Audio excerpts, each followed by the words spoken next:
하나님, 그 사랑의 눈으로 오늘 또 예배드리는 성도들에게 관심을 가져주시고 살아가는 삶 속의 아픔과 그 고통과 어려움을 주님 앞에 내어놓고 간절히 구하는 기도에 주께서 귀를 기울여주시며 특별히 한 시간 예배를 위하여 준비된 기도를 올려드린 장로님의 간구하심이 예배드리는 저들의 마음속에 응답되기를 원합니다. 거룩한 성군을 찬양하여 하나님의 영광을 높이셔사오니 이제 저들의 마음속에 마음의 문을 열어주시고 말씀을 기다리는 그 심령마다 복음의 씨앗이 심어지기를 원합니다. 잘 자라 열매 맺기에 하옵소서. 말씀을 전하도록 종을 세워주시니 감사하옵고 우리 주님 예수 그리스도의 이름으로 기도드립니다. 아멘. 오늘 본문 13절을 같이 읽습니다. 잣나무는 가시나무를 대신하여 나며 화석류는 찔레를 대신하여 날 것이라. 이것이 여호와의 기념이 되며 영영한 표징이 되어 끊어지지 아니하리라. 아멘. 주보를 보시면은 말씀의 제목이 가시나무 대신 잣나무입니다. 가시나무라는 것은 아타스라는 원어를 사용해서 찌르다라는 어원에서 출발합니다. 성경적인 해석은 인간의 사악함을 말하고 저주와 황폐와 고통 등을 뜻할 때 가시나무라는 용어를 사용했습니다. 잣나무는 특징이 4가지가 있는데 설교 중에 말씀을 전하기로 하고 뜻은 기쁨과 평안입니다. 행복과 축복이어요. 번영의 원천을 상징하는 귀한 말씀입니다. 가시나무 대신 잣나무라는 것은 이사야 53장에 보면은 메시아 오실 주의 종은 찔림의 가시와 상함의 가시와 그리고 징계의 가시가 있습니다. 또 채찍의 가시가 있어요. 메시아로 오실 예수 그리스도를 노래하며 메시아로 오시는 예수님이 채찍과 상함과 그리고 여기에 징계와 찔림의 가시 속에서 그 구원의 사역을 이루어 나가신다면 오늘 우리에게도 얼마나 많은 가시들이 있겠습니까? 그 가시를 제거하고 그 가시의 고통과 아픔을 대신해서 똑같은 우리들에게 이제는 잣나무가 난다는 것은 기쁨과 평화입니다. 행복과 축복입니다. 그리고 번영의 원천이 우리의 심령에서부터 새로워질 수 있는 그 신앙을 의미하고 있습니다. 이사야는 66장으로 구분되어 있고요. 이사야를 크게 둘로 나눕니다. 1장에서 39장까지를 제1 이사야, 40장에서 66장까지를 제2 이사야라고 하는데 1장에서 39장까지는 바로 구약의 39권을 의미하고요. 40장에서 66장까지 27장은 신약의 27권을 의미합니다. 이사야서 한 장을 통해서 구약의 39권, 신약의 27권, 66권 성경 전체를 상징하고 있습니다. 53장에서는 메시아의 고난 4가지를 제가 말씀드렸습니다. 찔림과 상함과 징계와 채찍입니다. 그런 메시아의 고난을 가시의 그 모습을 우리에게 말씀하시고 그것을 종의 노래라고 하여 이사야는 노래하고 있습니다. 54장에 들어가면은 메시아의 복음 사역을 통해서 장차 하나님의 나라가 세워질 것을 선포하고 오늘 55장에 들어와서는 구원으로 우리들을 초청하고 있습니다. 주의 구원으로 하여금 만민을 초청해서 그리스도 안에서 삶의 상처, 세상의 가시들을 다 제거하고 가시나무가 자라던 그곳에 대신하여 잣나무가 심어지고 기쁨과 평안과 행복의 그 신앙의 나래를 펼 수 있도록 이사야가 그렇게 전개시켜 가고 있습니다. 1장에 보면은 우리에게 참 귀한 말씀으로 초청을 하죠. 이사야 55장 1절을 같이 읽습니다. 오라 너희 모든 목마른 자들아 물로 나오라. 돈 없는 자도 오라. 너희는 와서 사 먹되 돈 없이 값없이 와서 포도주와 젖을 사라. 여기에 세 가지 의미가 있습니다. 물과 포도주와 젖은 구원과 영원한 생명을 상징합니다. 목마른 자는 구원에 갈급한 자를 가리킵니다.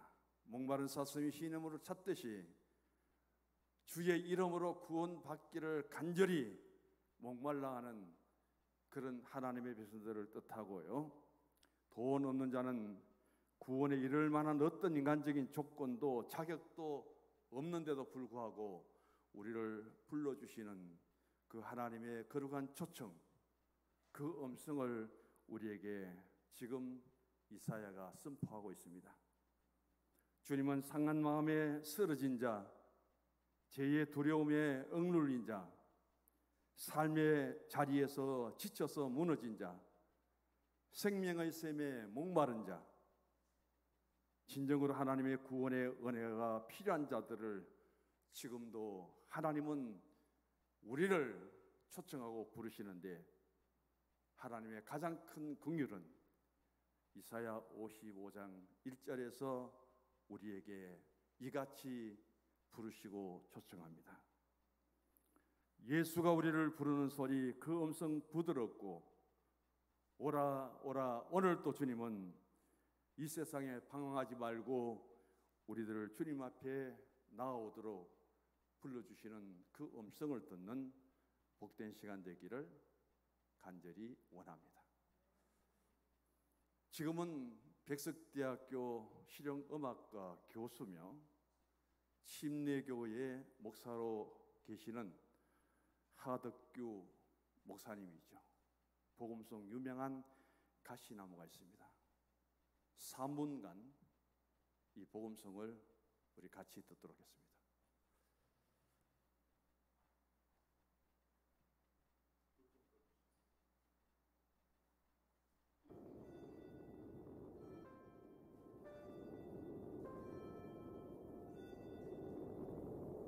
내 속엔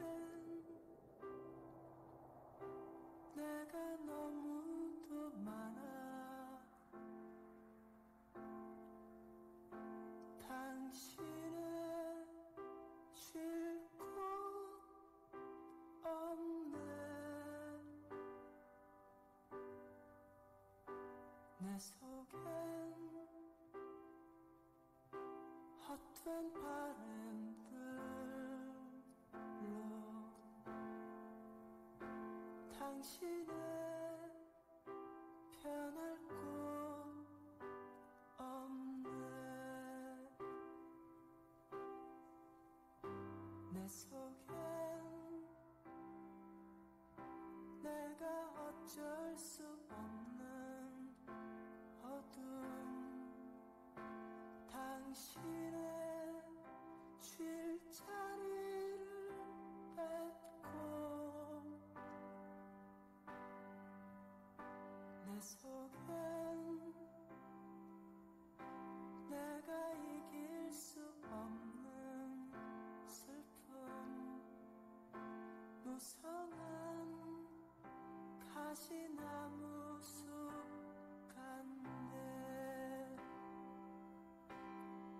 바람만 불면 그 메마른 가지 서로 부대끼며 울어대고 쉴 곳을 찾아 지쳐 날아온 어린 새들도 가시에 찔려 날아가고 바람만 불면 외롭고 또 괴로워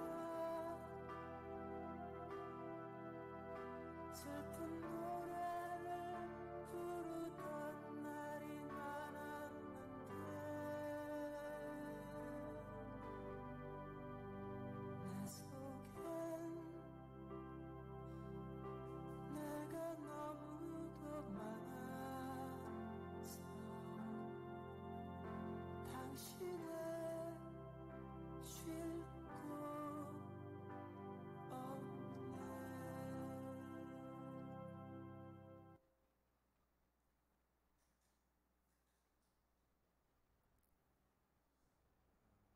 노래 가사를 추각하면은 내 마음에 가시나무가 너무 많아서 하나님 앞에 살아가면서도 기쁨 대신에 고통을, 즐거움 대신에 아픔을, 행복 대신에 불행을, 감사보다는 원망과 불평을 나타낼 때 많이 있었음을 고백하는 내용입니다.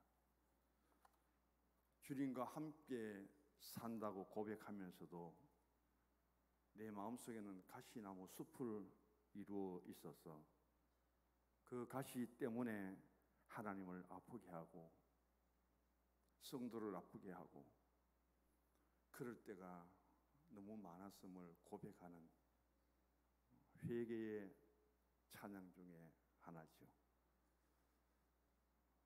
어쩌면 내 마음속에 잣나무가 아름답게 자라고 내 마음속에 기쁨과 평안과 행복과 복이 담겨져 있어야 되는 이 심령에 가시나무가 숲을 이루어서 내가 말하는 말 한마디에도 가시가 되고 내가 행동하는 하나도 가시가 되어서 찔리고 아프고 고통을 주는 그런 우리의 모습들을 먼저 성찰해 보라는 의미인 줄 저는 받아들입니다. 하나님과 성도의 마음을 아프게 하는 내 마음의 가시는 무엇일까요? 하나님은 오늘 또 하나님의 말씀에 순종하기를 원합니다. 하나님의 말씀을 믿기를 원합니다. 교만하지 말고 겸손하기를 원합니다. 하나님은 거짓하지 말고 진실되기를 원합니다. 이런 내 마음의 가시들로 하여금 하나님이 원하시는 그 말씀 앞에 기쁨과 감사와 평안으로 나아가야 되는데 우리는 하나님의 마음을 아프게 할 때가 많고 하나님 앞에 불평 원망을 할 때가 많고 하나님께 따지는 그런 가시가 될 때가 너무 많습니다. 내 자신의 신앙과 삶에서 기쁨과 행복과 감사를 빼앗아 버리는 내 마음의 가시는 무엇이라고 생각합니까?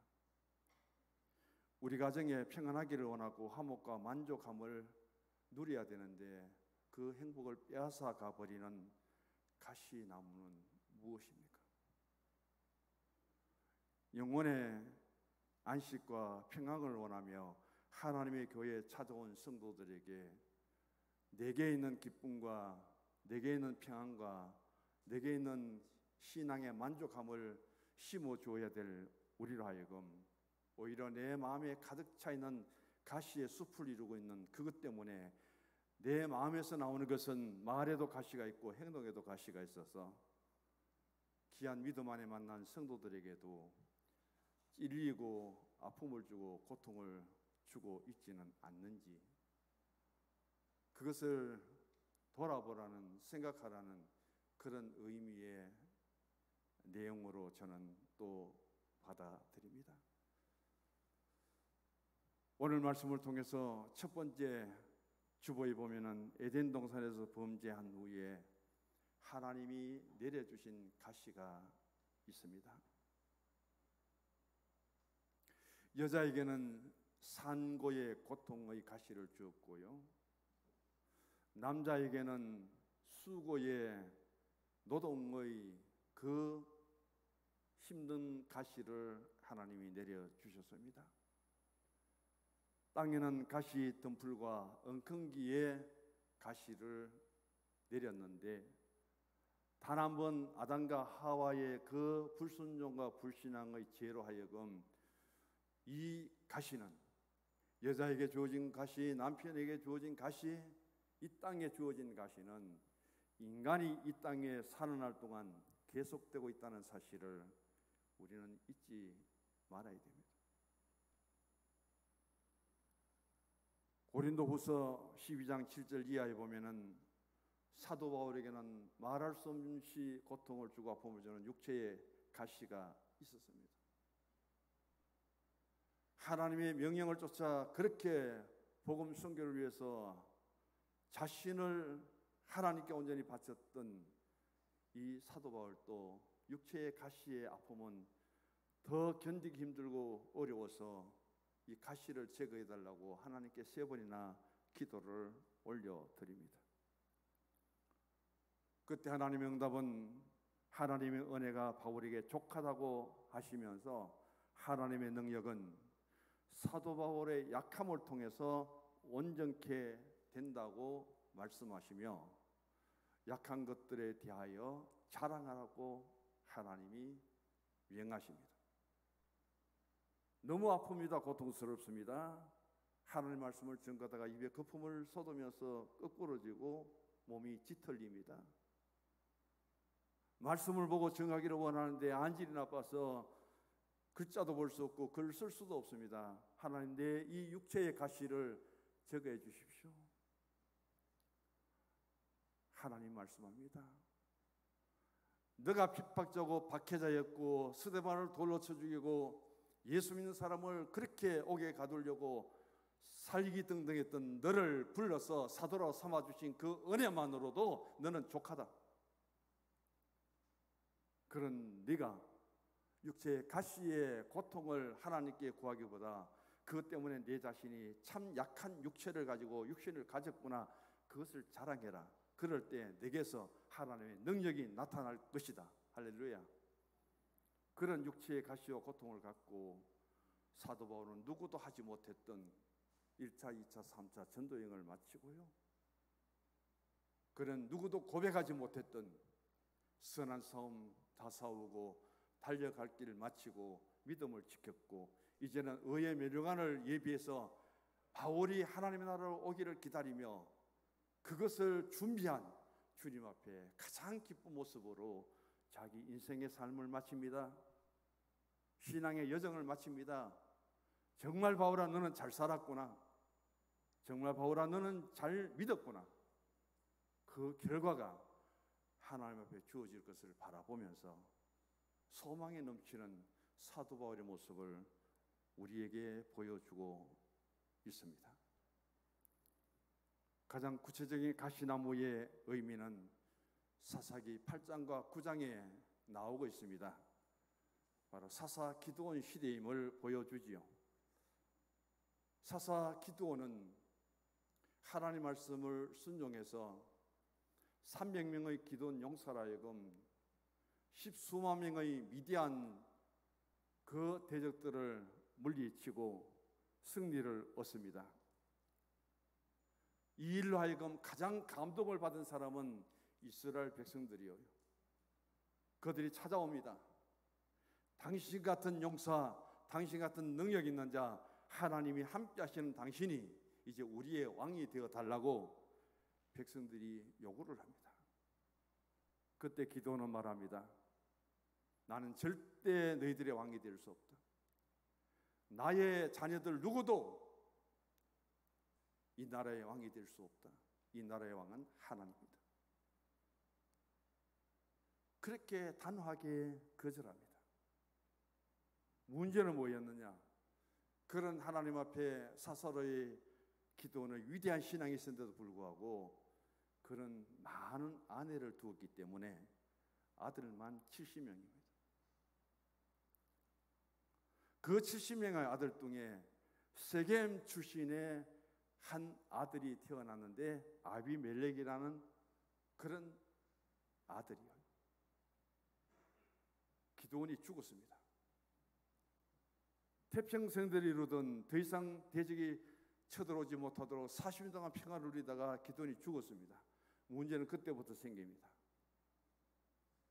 이 아비멜렉이라는 세겜 출신이 왕이 되고 싶습니다. 그래서 그는 자기 고향 세겜으로 내려갑니다. 기드온의 아들이 70명인데 이 70명이 다 왕이 될 수는 없지 않습니까? 내가 세겜 출신인데 세겜 사람이 유일하게 난데 내가 왕이 되면 얼마나 좋겠습니까? 내 고향, 내 부모 친척들 결코 잊지 않겠습니다. 그 말에 세겜 사람들이 은 70을 정치 자금으로 아비멜렉에게 줍니다. 그리고는 70명의 형제들을 한자리에 초청을 하지요. 그 70 정치 자금을 받은 것을 통해서 깡패들을 모읍니다. 자기에게 무력을 하여금 도움이 될 수 있는 그런 온갖 못된 사람들을 모집합니다. 그리고 형제들을 대접하는 즉 70명을 한자리에 모아놓고 그 형제들을 다 죽여버립니다.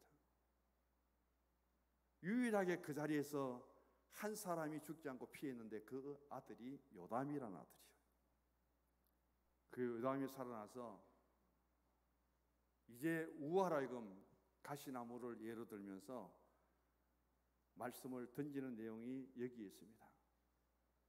아무리 인물이 없고 아무리 지도자가 필요한들 아비멜렉 같은 인물은 절대 왕이 되어서는 안 된다는 것을 역설하면서 이제 나무를 비유들어서 여기 설명하라고 했습니다. 첫 번째 나무가 감람나무입니다. 나무들이 모여서 의논합니다.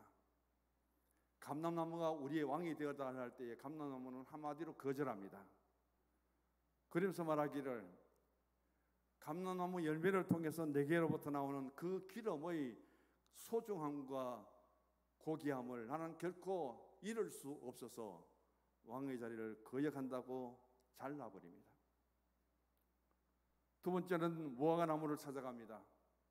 우리의 왕이 되어달라고 할 때에 무화과나무 말하기를 내 열매는 얼마나 맛있고 하나님 백성들의 양식이 되는데 이 값진 열매를 버리면서까지 내가 너희들의 왕이 될 수 없다고 또 거절합니다.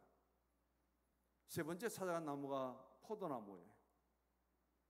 그 포도나무에게 우리 왕이 되어달라고 할 때에 한마디로 또 거절합니다. 내게서부터 나오는 포도주 즙을 통해서 얼마나 사람들에게 먹을 수 있는 기쁨과 그런 음료를 제공하는데 그 직무를 버리고 내가 어떻게 왕이 되겠느냐 거절합니다. 이제는 가시나무밖에 없습니다. 찾아가서 왕이 되어달라고 부탁할 때 이렇게 말합니다. 내게 기름을 부어 너희 왕으로 삼겠다고 하거든 전부 와서 내 그늘에 피해라.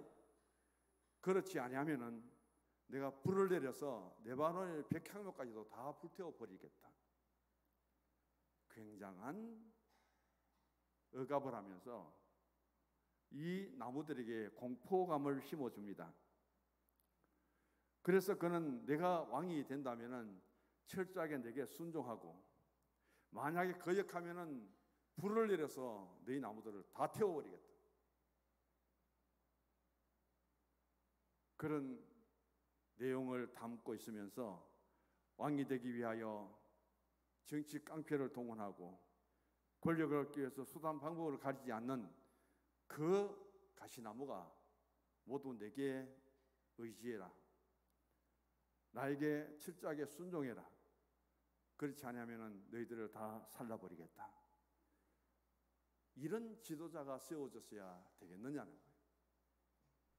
그래서 요담은 말하기를 우리 가운데 가시나무 같은 이런 자는 왕이 되어서도 안 될 뿐 아니라 어떤 지도자도 어떤 리더자도 될 수 없다는 것을 강력하게 선포하고 있습니다. 이게 성경 속에서 우리에게 하나님이 보여주신 가시의 모습이에요. 두 번째는 이런 가시나무가 자라던 곳에 잣나무가 대신 난다고 합니다.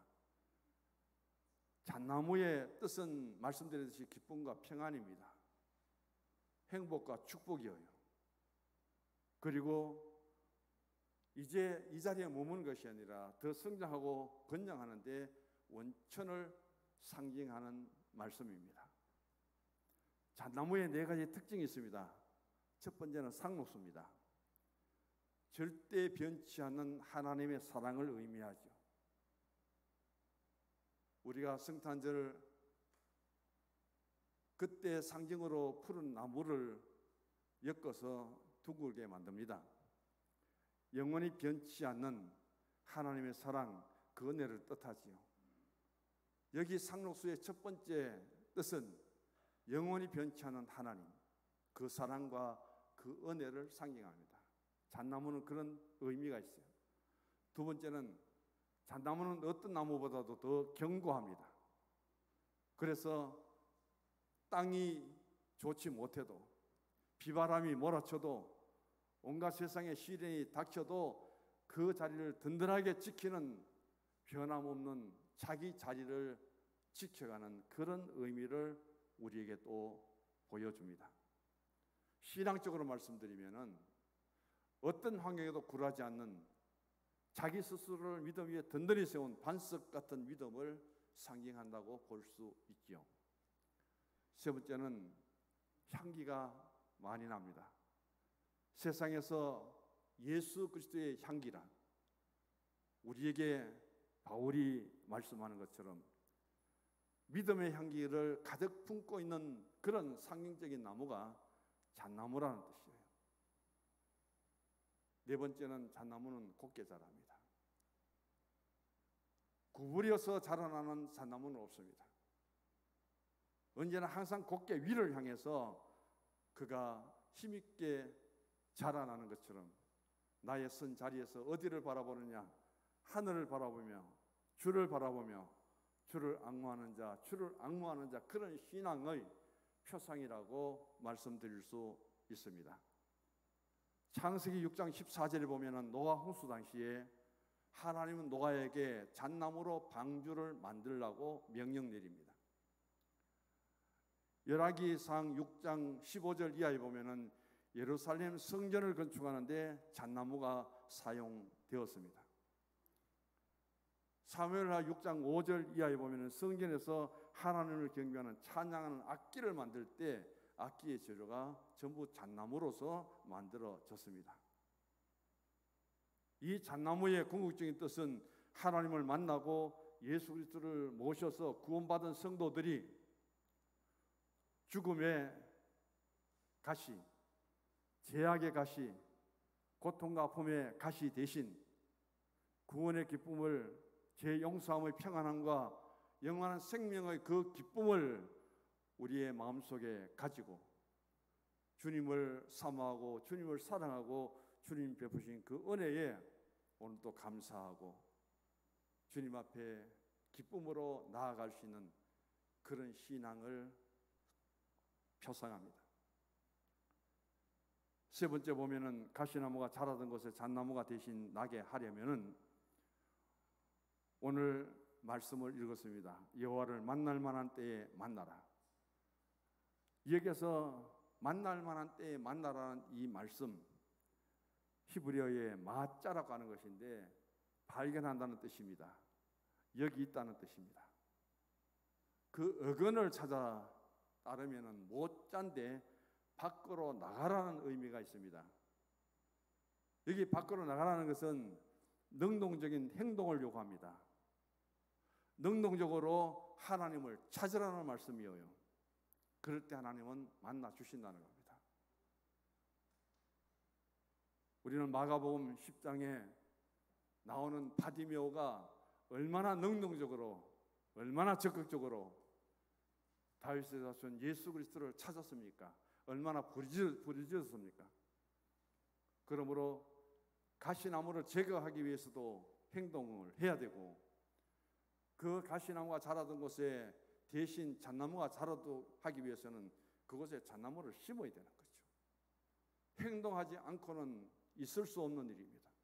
말로만 되는 것이 아닙니다. 앉아서 기도만 해서 되는 것이 아니라 그런 행동의 변화가 우리에게 있어야 된다는 것을 여기서 가르칩니다. 또 못 자라는 어근은 새벽과 해방이라는 그런 뜻을 갖고 있습니다. 새벽에 가까이 오면은 동이 트게 됩니다. 동이 튼다는 것은 해가 떠오른다는 것이고, 해가 떠오르면은 밤의 어두움은 물러갈 수밖에 없습니다. 해가 사람의 인위적으로 뜰 수 있도록 할 수 있습니까? 해를 사람이 인위적으로 움직일 수 있습니까? 못하잖아요. 그것은 누구에게 속했느냐? 하나님께 속했다는 겁니다.